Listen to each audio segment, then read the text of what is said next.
Hello friends, मी हृदया Vakharkar. Electrical technology V3 यातील आपलं तिसरं प्रकरण जे आहे कंडक्टिंग, सेमी कंडक्टिंग आणि इन्सुलेटिंग मटेरियल्स हे आज आपण या व्हिडिओच्या माध्यमातून शिकणार आहोत. अनुक्रमणिका. तर जे काही मुद्दे आज आपल्याला शिकायचे आहेत ते इथे समोर दिसत आहे आपल्याला, जे तुम्ही वाचू शकतात.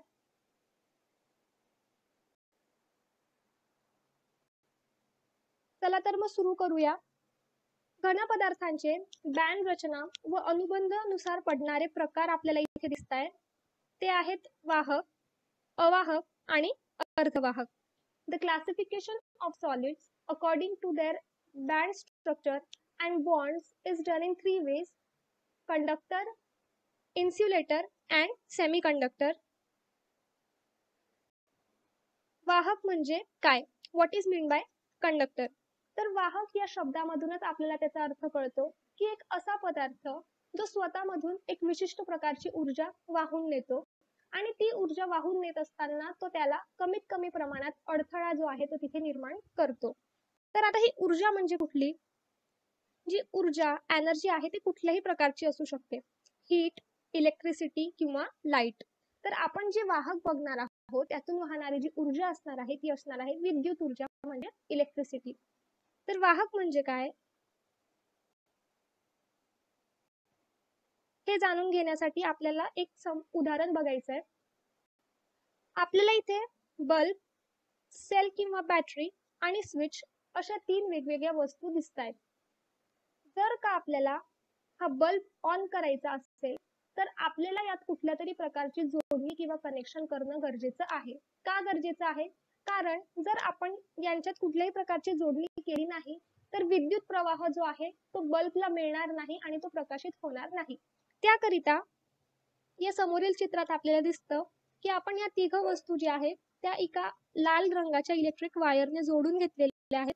त्यांच्यामध्ये एक जोडणी आपण केलेली आहे आणि सर्किट आपण इथे बनवलेलं आहे. तर जेव्हा आपण हे स्विच ऑन करू, स्विच ऑन केल्यामुळे विद्युत प्रवाह जो आहे तो या वायर मधून वाहू लागेल आणि आपला बल्ब जो आहे तो प्रकाशित इथे होईल, म्हणजे बल्ब ऑन होणार आहे. तर आपल्याला यातनं काय कळतं की विद्युत प्रवाह एका ठिकाणाहून दुसऱ्या ठिकाणी वाहून नेण्यासाठी आपल्याला एका विशिष्ट पदार्थाची, एका विशिष्ट वस्तूची गरज लागते आणि ती वस्तू म्हणजेच काय तर वाहक. इथे वाहक म्हणून इलेक्ट्रिक वायर कार्य करत आहे. तर आपण वाहकाची व्याख्या जी आहे ती अशी म्हणू शकतो की असे पदार्थ जे विजेचा प्रवाह वाहत असताना त्या प्रवाहात अतिशय कमी प्रमाणात अडथळा निर्माण करतात त्या पदार्थांना आपण वाहक असे म्हणतो. उदाहरण आहे त्यांचे तांबे, ॲल्युमिनियम, चांदी. The substances or material which allows the flow of electric current through it and offer minimum resistance to the flow of current are known as conductors. For example, copper, aluminium, silver, etc. आपल्या विद्युत क्षेत्रामध्ये जास्तीत जास्त वापरले जाणारे जे वाहक आहे ते आहे कॉपर आणि ॲल्युमिनियम. समोर आपल्याला चित्रामध्ये विविध प्रकारचे धातू दिसत आहेत. तर जे सर्व धातू असतात ते उत्तम वाहक असतात. All metals are good conductors of electricity. तर हे विविध धातू विद्युत क्षेत्रामध्ये आपल्या गरजेनुसार यांचा उपयोग आपण करत असतो आणि हे सविस्तर आपल्याला पुढे बघायचं आहे. अवाहक म्हणजे काय? What is mean by insulators? तर आपण जे आधी एक उदाहरण बघितलं होतं बल्ब, सेल आणि स्विचचं, सेम आपल्याला इथे पाहायचं आहे. या तिघ वस्तू जे आहे त्यांना आपण आता परत एका प्रकारे जोडून घेतलंय. फक्त यात फरक असा आहे की पहिल्या केसमध्ये आपण जोडणीसाठी इलेक्ट्रिक वायरचा उपयोग केला होता आणि आता दुसऱ्या केसमध्ये आपण सपोज करूया की ही एक इलेक्ट्रिक वायर नसून एक दोरा आहे, एक थ्रेड आहे. जर आपण या तिघ वस्तू एका दोऱ्याच्या साहाय्याने एकमेकांना जोडल्या आणि स्विच ऑन केलं तर विद्युत प्रवाह या दोऱ्यामधनं वाहू शकेल का? नाही. का? कारण दोरा जो आहे, थ्रेड जो आहे तो एका प्रकारचा अवाहक आहे. तर यातून आपल्याला काय कळतं की अवाहक एक असा पदार्थ आहे ज्यातून विजेचा प्रवाह वाहण्यास खूप जास्त प्रमाणात अडथळा निर्माण होत आहे. तर अवाहकाची जी व्याख्या आहे ती अशी आहे: ज्या पदार्थामधून विजेचा प्रवाह वाहत असताना जास्तीत जास्त अडथळा होतो त्यास अवाहक असे म्हणतात. त्याचे उदाहरण आपल्याला दिसत आहे रबर, लाकूड, PVC. आता या चित्रामध्ये आपल्याला अवाहकांची वेगवेगळी नावे आणि चित्र इथे दिसत आहेत. त्यापैकी जे glass, plastic, ceramic, rubber, wood, paper हे आपल्या विद्युत क्षेत्रात जास्तीत जास्त अवाहक म्हणून वापरले जाणारे उदाहरणं आहेत. अर्धवाहक म्हणजे काय? What is mean by semiconductors? तर सेमी म्हणजे अर्ध, हाफ आणि कंडक्टर म्हणजे वाहक. तर हा सेमीकंडक्टर किंवा अर्धवाहक जो आहे त्याच्या नावातून आपल्याला काय कळतं की तो अर्ध्याच प्रकारे विद्युत प्रवाह आहे तो स्वतःमधनं वाहून नेतो. तर अर्धवाहकाची जी वहन क्षमता आहे, इलेक्ट्रिकल कंडक्टिव्हिटी जी आहे ती वाहक आणि अवाहक यांच्यामध्ये येते. Means semiconductors are such type of materials which are neither good conductors of electricity nor they are good insulators of electricity. They are in between both of them. तर अर्धवाहक जो आहे त्याची व्याख्या अशी आहे की ज्या पदार्थांमधून वीज वाहण्यास वाहक पदार्थापेक्षा जास्त अडथळा निर्माण होतो व अवाहक पदार्थापेक्षा कमी अडथळा निर्माण होतो त्यास अर्धवाहक असे म्हणतात. उदाहरण आहे नायक्रम, टंगस्टन एक्सेट्रा. समोर आपल्याला दोन चित्रे दिसत आहेत. तर पहिल्या चित्रामध्ये दिसत आहे सॅम्पल ऑफ प्युअर सिलिकॉन. म्हणजे सिलिकॉन जेव्हा शुद्ध असतो तेव्हा तो कसा दिसतो, एक सिल्वर शायनी कलरचा तिथे आपल्याला दिसते ती फिगर. आणि त्याच्यावरती प्रोसेसिंग करून आपण त्याचं रूपांतर एका सिलिकॉन चिप मध्ये केलेलं आहे, जी दुसऱ्या चित्रामध्ये आपल्याला एका सर्किट बोर्ड वरती माउंट केलेली दिसते. तर सिलिकॉन हे जे आहे एक अर्धवाहकाचं उदाहरण आहे. याच्यामध्ये आपल्याला दिसतं की ओरिजिनल फॉर्म त्याचा वेगळा असतो. प्रोसेसिंग करून आपण त्याला चिप मध्ये कन्वर्ट करून आपल्या गरजेनुसार आपल्या जी रिक्वायरमेंट असते त्याच्यानुसार आपण तिचा वापर इथे केलेला आहे. समोर आता इथे आपल्याला चित्रामध्ये सेमीकंडक्टर डिव्हाइसेस आणि त्यांची नावे दिसत आहेत. हे सगळे डिव्हाइसेस आपल्याला पुढे सविस्तररित्या पाहायचेच आहेत. तर ओपॅम्प तिथे पहिले आपल्याला लिहिलेलं दिसतंय. ओपॅम्प म्हणजे ऑपरेशनल ऍम्प्लिफायर. हा जो ऑपरेशनल ऍम्प्लिफायर आहे तो स्पीकर मध्ये वापरला जातो. रेजिस्टर जो आहे तो लॅम्प किंवा हेडफोन्स मध्ये वापरला जातो. आयसीज म्हणजे इंटिग्रेटेड चिप्सचा वापर कॅल्क्युलेटर मध्ये, टेम्परेचर सेन्सर मध्ये होतो. कॅपॅसिटर जो आहे तो चार्ज स्टोअर करायला, साठवण्यासाठी त्याचा यूज होतो. जो स्विच आपण यूज करतो किंवा ज्याला तुम्ही की म्हणतात तो असतो आपला ट्रान्झिस्टर. आणि डायोडचा उपयोग इलेक्ट्रॉनिक क्षेत्रामध्ये विविध ठिकाणी केला जातो.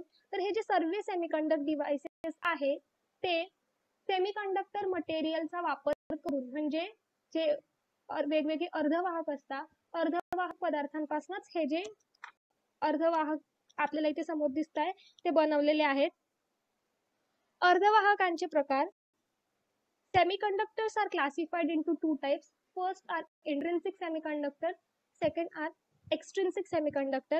And extrinsic semiconductor are further divided into P type and N type. तर जे अर्धवाहक असतात त्यांचे दोन प्रकार पडतात. पहिला आहे इंट्रिन्सिक, दुसरा आहे एक्सट्रिन्सिक. आणि एक्सट्रिन्सिकचे अजून दोन जे टाइप्स आहेत ते आहे पी टाइप आणि एन टाइप. आपल्याला इथे पहिले दोन प्रकार पाहिजे आहे, म्हणजे एक्सट्रिन्सिक आणि इंट्रिन्सिक. तर इंट्रिन्सिक अर्धवाहक म्हणजे काय? इंट्रिन्सिक अर्धवाहक म्हणजे असा अर्धवाहक जो अतिशय शुद्ध असतो, त्यात कुठल्याही प्रकारचे अशुद्ध पदार्थ आपल्याला आढळून येत नाही. Intrinsic semiconductors are the semiconductors in the pure form. तर काय होतं की जेव्हा एखादा सेमीकंडक्टर त्याच्या शुद्ध याच्यामध्ये असतो, फॉर्म मध्ये असतो, प्युअर फॉर्म मध्ये असतो, तेव्हा त्याची जी वहन क्षमता आहे, इलेक्ट्रिकल कंडक्टिव्हिटी आहे, अतिशय कमी आहे. तर याचा मुळे काय होतं की याचा वापर आपण इलेक्ट्रॉनिक क्षेत्रामध्ये जास्ती करू शकत नाही, कारण आपल्याला वहन क्षमता याची कमी असल्यामुळे फारसा वापर याचा होऊ शकत नाही. त्याचमुळे आपण जे दुसरे सेमीकंडक्टर आहे एक्सट्रिन्सिक अर्धवाहक, त्यांचा वापर आपण इथे करतो. तर याचं कारण काय की एक्सट्रिन्सिक आणि इंट्रिन्सिक या दोन्ही सेमीकंडक्टर एकमेकांपासून वेगळे आहेत. आणि ते वेगळे एकाच कारणामुळे आहेत की इंट्रिन्सिक मध्ये कुठल्याही प्रकारचा अशुद्ध पदार्थ नसतो, पण एक्सट्रिन्सिक सेमीकंडक्टर किंवा एक्सट्रिन्सिक अर्धवाहक असे अर्धवाहक असतात की त्यांच्यामध्ये आपण एका प्रकारचा अशुद्ध पदार्थ मिसळतो, एक इम्प्युरिटी आपण त्यांच्यामध्ये ऍड करतो. आणि त्याचं कारण काय की इम्प्युरिटी ऍड केल्यामुळे इलेक्ट्रॉन्सची संख्या जी आहे ती वाढते. इलेक्ट्रॉन्स जे असतात त्यांना आपण चार्ज कॅरियर म्हणतो. चार्ज म्हणजे जी काही ऊर्जा असते, जी काही चार्ज असतो ती तो स्वतः कॅरी करतो, तर त्यामुळे यांना आपण चार्ज कॅरियर म्हटलंय. तर इलेक्ट्रॉन्सची संख्या वाढली म्हणजे ऑब्व्हियसली इलेक्ट्रिकल कंडक्शन आपलं तिथे वाढतं, आणि इलेक्ट्रिकल कंडक्शन वाढलं, विद्युत वहन क्षमता जी आहे ती अर्धवाहकाची वाढली, तर त्याचा वापर आपण इलेक्ट्रॉनिक्स मध्ये खूप साऱ्या ठिकाणी करू शकतो. त्याच कारणास्तव एक्सट्रिन्सिक सेमीकंडक्टर मध्ये आपण एक अशुद्ध पदार्थ मिसळतो, जेणेकरून इलेक्ट्रॉन्सची संख्या वाढते, त्याची वहन क्षमता वाढते, आणि याचा वापर आपण इलेक्ट्रॉनिक्स मध्ये करू शकतो. डोपिंग म्हणजे काय? What is doping? तर जी एका शुद्ध अर्धवाहकामध्ये अशुद्ध पदार्थ मिसळण्याची जी प्रक्रिया असते तिलाच आपण डोपिंग असं म्हणतो. आणि जो अशुद्ध पदार्थ आपण शुद्ध वाहकामध्ये मिसळतो त्याला डोपंट असं म्हणतो. The process of adding impurities in a pure semiconductor crystal is termed as doping, and the material which are used as impurities is termed as dopant. तर इलेक्ट्रॉनिक्स मध्ये किंवा विद्युत क्षेत्रामध्ये मोस्टली दोन प्रकारचे डोपंट आपण वापरतो. एक आहे पेंटाव्हॅलेंट इम्प्युरिटी आणि एक आहे ट्रायव्हॅलेंट इम्प्युरिटी. तर पेंटाव्हॅलेंट इम्प्युरिटी म्हणजे अशी इम्प्युरिटी की जिच्या आउटर मोस्ट शेल मध्ये 5 व्हॅलेन्स इलेक्ट्रॉन्स असणार आहे. सर्वात बाह्य कक्ष जी असणार आहे ॲटमची तिच्यात 5 व्हॅलेन्स इलेक्ट्रॉन असणार आहे. आणि ट्रायव्हॅलेंट इम्प्युरिटी म्हणजे अशा प्रकारची इम्प्युरिटी की जिच्या आउटर मोस्ट शेल मध्ये 3 व्हॅलेन्स इलेक्ट्रॉन्स जे आहे ते असणार आहे. पेंटाव्हॅलेंटचे जे एक्झाम्पल आहे ते आहे आर्सेनिक, अँटीमनी, आणि ट्रायव्हॅलेंटचे उदाहरण आहे बोरॉन आणि इंडियम. त्यानंतर आपल्याला पाहायचंय वाहक, अवाहक आणि अर्धवाहकामधील अनुबंध. जे काही बॉन्ड्स आहेत वाहक, अवाहक, अर्धवाहकातील ते आपल्याला इथे पाहायचंय. तर सुरुवात आपण करणार आहोत वाहकामधील अनुबंध, द बॉन्ड्स इन कंडक्टर्स. तर समोर आपल्याला एक डायग्राम दिसते, त्याच्यामध्ये प्लस एका सर्कल मध्ये प्लस साइन दिसतंय आणि रेड कलरचे डॉट्स दिसत आहेत. तर मेटॅलिक बॉन्डिंग म्हणजे काय? मेटॅलिक बॉन्डिंग म्हणजे जे पॉझिटिव्हली चार्ज मेटल आयन असतात त्यांचं आणि निगेटिव्हली चार्ज इलेक्ट्रॉन्स असतात त्यांचं एकमेकांसोबत जे शेअरिंग असतं त्यालाच मेटॅलिक बॉन्डिंग असं म्हटलं जातं. तर पहिल्या याच्यात आपल्याला दिसतंय की रेड कलरच्या डॉट्स मध्ये इलेक्ट्रॉन्स आपल्याला दाखवलेली आहेत, आणि एरो नंतरची जी फिगर आहे त्यात आपल्याला दिसतंय की सगळीकडे असे जे पूर्ण इक्वल अमाउंट मध्ये रेड कलर जो आहे तो तिथे दिसतोय. म्हणजे जो समुद्र असतो, समुद्राकडे जेव्हा आपण बघतो तेव्हा समप्रमाणात आपल्याला पाणी दिसतं. जोपर्यंत आपले नजर जाईल तोपर्यंत आपल्याला सगळीकडे समप्रमाणात पाणी दिसतं. त्याचप्रमाणे इलेक्ट्रॉन्सचा सी असं याला म्हणतात. म्हणजेच काय की जे पॉझिटिव्हली चार्ज मेटल आयन्स आहेत त्यांना इलेक्ट्रॉन्सने पूर्णपणे सराउंड केलेलं आहे. म्हणजेच या दोघांचं शेअरिंग इथे होतं, आणि ह्यामुळे यांच्या दोघांमध्ये म्हणजे पॉझिटिव्हली चार्ज मेटल आयन आणि निगेटिव्हली चार्ज इलेक्ट्रॉन्स यांच्यात एका प्रकारचा इलेक्ट्रोस्टॅटिक फोर्स असतो, ज्या कारणामुळे आपल्याला हा पदार्थ जो आहे तो घन स्वरूपात दिसतो. In the form of solid they appear to us. तर वाहकामध्ये जो असणारा बॉन्ड आहे तो आहे मेटॅलिक बॉन्ड.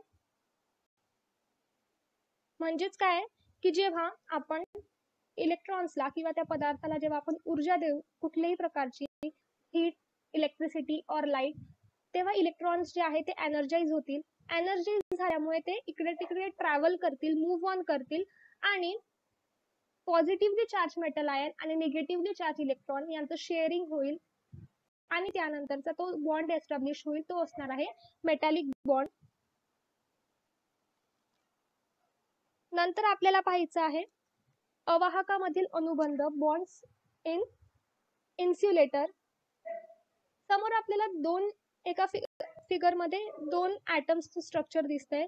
पहिला ॲटम आहे सोडियमचा तर दुसरा आहे क्लोरीनचा. तर एखाद्या ॲटमला जर स्थिर व्हायचं असेल, स्टेबल व्हायचं असेल, तर त्याच्या बाह्य कक्षेमध्ये 8 इलेक्ट्रॉन्सची गरज त्याला असते. In order to get stabilise an atom needs 8 valence electrons in its outermost shell. मग आता सोडियम कडे जर आपण बघितलं तर त्याच्याकडे एक 8 इलेक्ट्रॉन्सने त्याचा शेल तिथे स्टेबल आहे, पण त्याच्याकडे एक एक्स्ट्रा इलेक्ट्रॉन तिथे आपल्याला दिसतो, जो एका सर्कल मध्ये व्ही लिहून डिनोट केलेला आहे. आणि क्लोरीनचे जर इलेक्ट्रॉन्स आपण मोजले आउटर मोस्ट शेल मध्ये, तर ते आपल्याला दिसतात की ते किती आहे, 7 आहे, 7 आहे. म्हणजेच काय की ते स्टेबल आहे का, नाही. तर स्टेबल होण्याकरिता त्याला किती इलेक्ट्रॉन्सची गरज आहे, अजून एका इलेक्ट्रॉनची गरज आहे. तर जेव्हा आपण सोडियमच्या ऍटमला एनर्जी देऊ, एनर्जी दिल्यामुळे तिथले इलेक्ट्रॉन्स काय होतील, एक्साइट होतील. आणि एक्साइट झाल्यामुळे काय होईल की तो जो व्हॅलेन्स इलेक्ट्रॉन आहे तो इलेक्ट्रॉन लूजली बाउंड आहे. त्या इलेक्ट्रॉनला थोड्याही प्रमाणात एनर्जी मिळाली तर ती एनर्जी घेऊन तो लगेच दुसऱ्या ठिकाणी मूव्ह करेल. तर अशा प्रकारे त्याला एनर्जी मिळाल्यावरती तो काय करतो, क्लोरीनच्या ऍटम कडे ट्रॅव्हल करतो. आणि सोडियमचा ऍटम सोडल्यामुळे तो जो सोडियमचा जो ऍटम आहे तो पॉझिटिव्हली चार्ज होऊन जाईल, आणि जो इलेक्ट्रॉन आहे जो क्लोरीन कडे ट्रॅव्हल करेल त्याच्यावरती असलेला चार्ज म्हणजे निगेटिव्ह आहे. तर त्यामुळे क्लोरीनचा जो ऍटम आहे तो होऊन जाईल निगेटिव्ह. आणि अशा प्रकारे 7 इलेक्ट्रॉन्स असल्यावरती तो जो आहे सोडियम कडनं एक इलेक्ट्रॉन एक्सेप्ट करतो आणि 8 इलेक्ट्रॉन्सने आपलं स्ट्रक्चर जे आहे ते स्टेबल करतो. तर जे आयोनिक बॉन्ड आहे तो बॉन्ड म्हणजे काय, दोन अपोजिट चार्ज मध्ये इलेक्ट्रॉन्सचं होणारं जे शेअरिंग आहे त्यालाच आपण आयोनिक बॉन्ड असं म्हणतो. इथे दोन अपोजिट चार्जेस आहे, सोडियमचा पॉझिटिव्ह, क्लोरीनचा निगेटिव्ह. आणि दोघांमध्ये आपण पाहिलं की इलेक्ट्रॉनचं शेअरिंग झालं. का झालं, जेणेकरून ते स्वतःचं आउटर मोस्ट शेल जे आहे 8 इलेक्ट्रॉन्स घेऊन स्टेबल करू शकतात म्हणून. आणि जेव्हा ते पूर्णपणे स्टेबल होऊन जातात त्यानंतर तिथे तो आयोनिक बॉन्ड एस्टॅब्लिश होतो. आता आपल्याला पाहिजे अर्धवाहकामधील अनुबंध, बॉन्ड्स इन सेमीकंडक्टर. तर silicon, SI means silicon. Silicon एक अर्धवाहकाचं उदाहरण आहे जे आपण आधी बघितलं. सिलिकॉनचा ॲटॉमिक नंबर इथे दिलेला आहे, तो आहे 14. त्याच्यामुळे इलेक्ट्रॉन्सचं डिस्ट्रीब्युशन जे आहे, पहिल्या शेलमध्ये 2 इलेक्ट्रॉन असणार आहे, दुसऱ्या शेलमध्ये 8 इलेक्ट्रॉन्स, आणि सर्वात आउटर मोस्ट शेलमध्ये असलेले इलेक्ट्रॉन्स असणार आहे 4. तर आता कोव्हॅलंट बॉन्ड म्हणजे काय, तर मी जसं सांगितलं की ॲटमला 8 इलेक्ट्रॉन्स लागतात स्वतःला स्थिर करायसाठी. सिलिकॉन कडे असलेले इलेक्ट्रॉन्स आहे 4, म्हणजे त्याला अजून 4 इलेक्ट्रॉन्सची गरज आहे.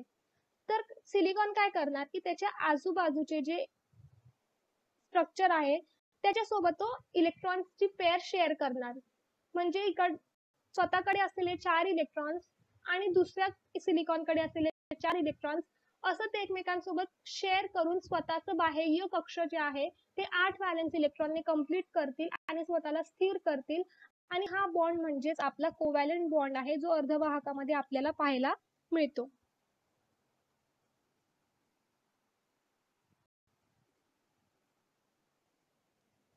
बँड रचना म्हणजे काय, बँड रचना किंवा बँड स्ट्रक्चर हे एक इम्पॉर्टंट कन्सेप्ट आहे वाहक, अवाहक आणि अर्धवाहकामध्ये.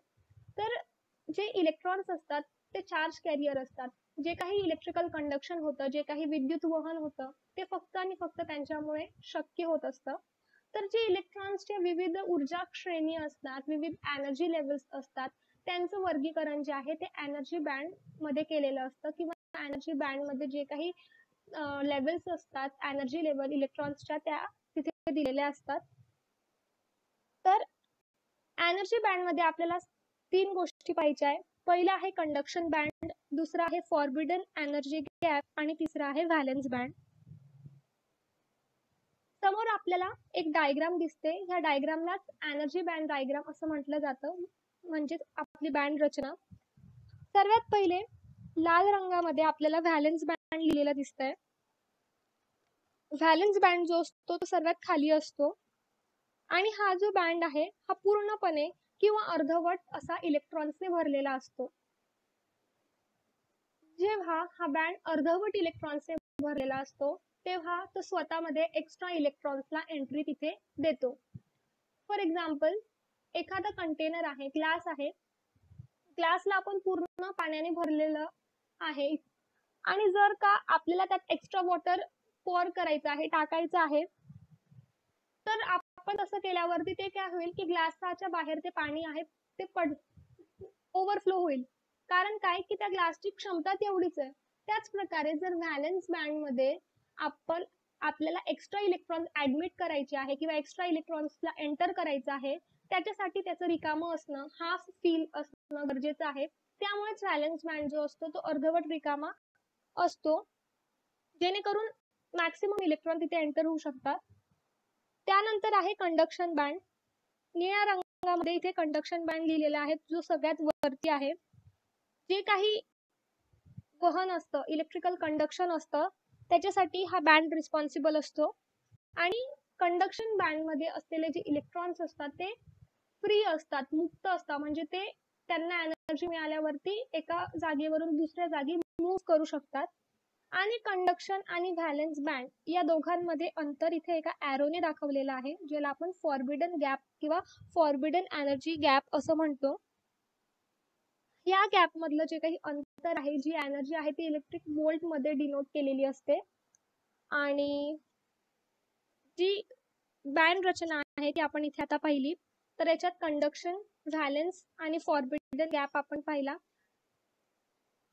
नेक्स्ट आता आपल्याला वाहक, अवाहक आणि अर्धवाहकामधील बँड रचना पाहायची आहे. इथे आपण नेमकं एनर्जी बँड किंवा बँड रचना म्हणजे काय हे पाहिलं. आणि आता आपल्याला पर्टिक्युलर वाहकाची, अर्धवाहकाची आणि अवाहकाची बँड रचना इथे पाहायची आहे. समोर आपल्याला एक डायग्राम दिसते. तिघांच्या बँड रचना आपल्याला ह्या एका डायग्राम मधून समजून घ्यायच्या आहेत. पहिले आपल्याला लिहिलेलं दिसतंय मेटल्स, म्हणजे काय, वाहक. निळ्या रंगामध्ये दिसणारा जो बॉक्स आहे तो म्हणजे आपला कंडक्शन बँड आहे. लाईट पिंक कलर मध्ये जो आपल्याला दिसतोय तो आहे आपला व्हॅलेन्स बँड. आणि एरोच्या साह्याने जे अंतर दाखवलेलं आहे ते आहे आपलं फॉरबिडन एनर्जी गॅप. तर काय होतं की जेव्हा वाहकाचे गुणधर्म काय आहे की वाहक जो आहे त्याची वहन क्षमता खूप जास्त असते, त्याच्यामध्ये विरोध जो आहे तो खूप कमी असतो, हे त्याचे गुणधर्म आहे. तर हे असे प्रकारचे गुणधर्म आपल्याला वाहकामध्येच का पाहायला मिळतात ते आपल्याला इथे याच्यावरनं कळेल. जेव्हा आपण ह्या डायग्राम कडे बघतो तेव्हा आपल्याला काय दिसतं की व्हॅलेन्स आणि कंडक्शन बँड जो आहे मेटल्सचा, त्याच्यामध्ये कुठल्याही प्रकारचं अंतर नाहीये. ते एकमेकांना ओव्हरलॅप करताय, म्हणजे एकमेकांवरती आदळताय, त्यांच्यात कुठल्याही प्रकारचं अंतर नाहीये. आणि अंतर नसल्यामुळे त्यांच्यामध्ये असलेला पोटेन्शियल डिफरन्स, विद्युत दाब जो आहे तो अतिशय कमी आहे. तर याच्यामुळे काय होतं, जेव्हा आपण वाहकाला ऊर्जा देतो, ऊर्जा दिल्यामुळे काय होईल की इलेक्ट्रॉन्स जी आहे ती ऊर्जा कंझ्युम करतील, ऍब्झॉर्ब करतील आणि ते ट्रॅव्हल करतील.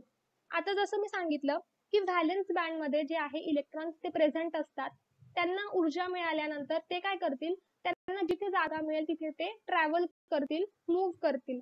आता व्हॅलेन्सच्या वरती असणारा बँड आहे कंडक्शन बँड, म्हणजे साहजिक आहे की ते व्हॅलेन्स मधून कंडक्शन मध्ये ट्रॅव्हल करतील. आणि इथे कुठल्याही प्रकारचं अंतर नसल्यामुळे इलेक्ट्रॉन्सची कुठलीही एनर्जी इथे वेस्ट होणार नाही. तसंच खूप कमी वेळेमध्ये ते व्हॅलेन्स मधून कंडक्शन मध्ये मूव्ह करतील. याच्यामुळेच काय होतं की वाहकाची जी वहन क्षमता आहे ती अतिशय चांगली असते. त्यानंतर आता अर्धवाहक, सेकंड डायग्राम जी आहे ती अर्धवाहकाची, सेमीकंडक्टरची आहे. तर अर्धवाहकामधील जो व्हॅलेन्स बँड असतो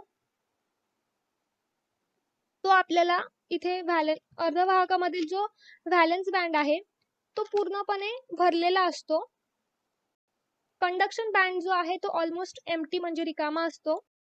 आणि जे गॅप आहे दोघांमधला, म्हणजे फॉरबिडन एनर्जी गॅप जो आहे तो कमी आहे, फारसा जास्त नाहीये. तो 1 ते 3.2 इलेक्ट्रिक वोल्ट पर्यंतचा असणार आहे. अंतर जे आहे ते त्याचं तेवढं असणार आहे. तर अर्धवाहकामध्ये आपण काय पाहिलं की अर्धवाहक जे असतात ते चांगले वाहकही नसतात, चांगले अवाहकही नसतात. तर ते असं कंडिशन त्यांची काय असते ती आपल्याला इथे पाहिजे. तर जेव्हा अर्धवाहकाचं तापमान कमी असतं किंवा शून्य असतं तेव्हा काय होतं ते आपल्याला पहिली केस आपण ही ऑब्झर्व करणार आहोत. जर तापमान 0 आहे म्हणजेच काय की इलेक्ट्रॉन्सला कुठल्याही प्रकारची एनर्जी तिथे मिळत नाहीये. एनर्जी जर त्यांना मिळाली नाही तर ते एका जागेवरून दुसऱ्या जागी ट्रॅव्हल करू शकत नाही. ह्या कारणामुळेच तापमान 0 असल्यावर किंवा कमी असल्यावर अर्धवाहक जे आहे ते अवाहक म्हणून, इन्सुलेटर म्हणून कार्य करतात. कारण काय, इलेक्ट्रॉनचं मुवमेंट होत नाही. मुवमेंट न झाल्यामुळे इलेक्ट्रिकल कंडक्शन तिथे होत नाही. आता दुसरी केस काय आहे, जेव्हा अर्धवाहकाचं तापमान वाढतं म्हणजे आपण त्यांना कुठल्या प्रकारची एनर्जी देतो, तेव्हा इलेक्ट्रॉन्स काय करतात, ही एनर्जी ऍब्झॉर्ब करतात आणि एनर्जी ऍब्झॉर्ब केल्यामुळे ते मुवमेंट करतात, ट्रॅव्हल करतात एका ठिकाणून दुसऱ्या ठिकाणी. आणि त्यांच्या ट्रॅव्हलिंगमुळे तिथे विद्युत वहन जे आहे ते होतं. आणि विद्युत वहन झाल्यामुळे काय होतं की तिथे विद्युत प्रवाह जो आहे तो वाहतो. तर अशा प्रकारे तापमान वाढल्यावरती अर्धवाहक जे आहे ते वाहक म्हणून कार्य करतात. तर तापमान कमी असतं तेव्हा इन्सुलेटर म्हणून आणि तापमान वाढतं तेव्हा कंडक्टर म्हणून अर्धवाहक कार्य करतात. आणि ते का करतात त्याचं कारण आपण आता पाहिलं. शेवटची एनर्जी बँड डायग्राम आहे अवाहकाची, इन्सुलेटरची. तर इन्सुलेटर मध्ये असणारा जो व्हॅलेन्स बँड आहे तो पूर्णपणे इलेक्ट्रॉन्सने भरलेला असतो. कंडक्शन बँड बऱ्यापैकी रिकामा असतो आणि दोघांमधलं असलेलं जे अंतर आहे, फॉरबिडन एनर्जी गॅप आहे, तो खूप जास्त आहे. तो 15 EV पर्यंतचा गॅप किंवा अंतर जे ते असणार आहे. तर याच्यामुळे काय होतं की इलेक्ट्रॉन्सला व्हॅलेन्स पासून कंडक्शन बँड पर्यंत जाण्यासाठी खूप जास्त इलेक्ट्रिक फील्ड, खूप जास्त विद्युत ऊर्जा लागते आणि तितकी पुरेशी विद्युत ऊर्जा इलेक्ट्रॉन्सला भेटत नाही, ज्या कारणामुळे ते व्हॅलेन्स मधून कंडक्शन मध्ये जाऊ शकत नाही आणि इलेक्ट्रॉन्सचं कुठल्याही प्रकारची हालचाल न झाल्यामुळे विद्युत वहन तिथे होत नाही आणि विद्युत वहन न झाल्यामुळे कुठल्याही प्रकारचा विद्युत प्रवाह अवाहकामधून वाहत नाही. आणि ह्या कारणामुळेच अवाहक जे असतात त्यांना आपण बॅड कंडक्टर्स किंवा अवाहक जे असतात त्यांच्यामधून कुठल्याही प्रकारचं जे विद्युत प्रवाह वाहत नाही, विरोध खूप जास्त असल्यामुळे. तर त्याचं हे कारण आहे. वाहक, अवाहक आणि अर्धवाहकामध्ये फरक आपल्याला पाहायचा आहे. समोर आपल्याला एक चार्ट दिसतोय. त्या चार्ट मध्ये विविध गुणधर्म जे आहेत ते दिलेली आहेत आणि त्यानंतर वाहक, अवाहक आणि अर्धवाहक यांचं एकमेकांसोबतची तुलना आपल्याला इथे पाहायची आहे. सर्वात पहिलं आहे वाहकता, कंडक्टिव्हिटी. वाहक म्हणजे वाहकामध्ये असलेली जी कंडक्टिव्हिटी आहे, वाहकता आहे, ती उच्च असणार आहे. अवाहकामध्ये कमी आणि अर्धवाहकामध्ये मध्यम. प्रतिरोधकता, रेझिस्टिव्हिटी. अवाहकामध्ये असणारी जी रेझिस्टिव्हिटी आहे, जी प्रतिरोधकता आहे, ती कमी आहे आणि प्रतिरोधकता कमी असल्यामुळेच त्याची वहन क्षमता जी आहे ती जास्त आहे. अवाहकामध्ये असणारा जो विरोध आहे, जी प्रतिरोधकता आहे, ती खूप जास्त असते आणि खूप जास्त असल्यामुळे तिथे त्याची जी वाहकता आहे ती काय असते, कमी असते. आणि अर्धवाहकामध्ये असणारी प्रतिरोधकता, रेझिस्टिव्हिटी मध्यम आहे आणि या कारणामुळेच त्याची वाहकता देखील मध्यम आहे. म्हणजेच प्रतिरोधकता आणि वाहकता एकमेकांवरती अवलंबून असतात. जर प्रतिरोधकता म्हणजे रेझिस्टन्स जास्त असेल तर इनडायरेक्टली त्या पदार्थाची जी वाहकता आहे ती कमी असणार आहे आणि जर का प्रतिरोधकता कमी असेल तर त्या वाहकाची वाहकता जी आहे ती जास्त असणार आहे. वाईस वर्सा ते दोघं बिहेव करतात. फॉरबिडन गॅप आपण आताच पाहिला की वाहकामध्ये फॉरबिडन गॅप प्रेझेंटच नसतो. कंडक्शन आणि व्हॅलेन्स बँड एकमेकांना ओव्हरलॅप करतात. ह्या कारणामुळे वाहकाची वहन क्षमता जास्त असते. त्यानंतर अवाहकामध्ये फॉरबिडन गॅप खूप मोठा असतो आणि ह्या कारणामुळेच अवाहकामधून कुठलाही विद्युत प्रवाह वाहत नाही. आणि अर्धवाहकामध्ये फॉरबिडन गॅप प्रेझेंट असतो पण तो लहान असतो. ह्या कारणामुळेच तो त्याच्यामध्ये होणारा जे काही वाहकता असते ती मध्यम असते, म्हणजे खूप जास्तही नसते आणि खूप कमीही नसते.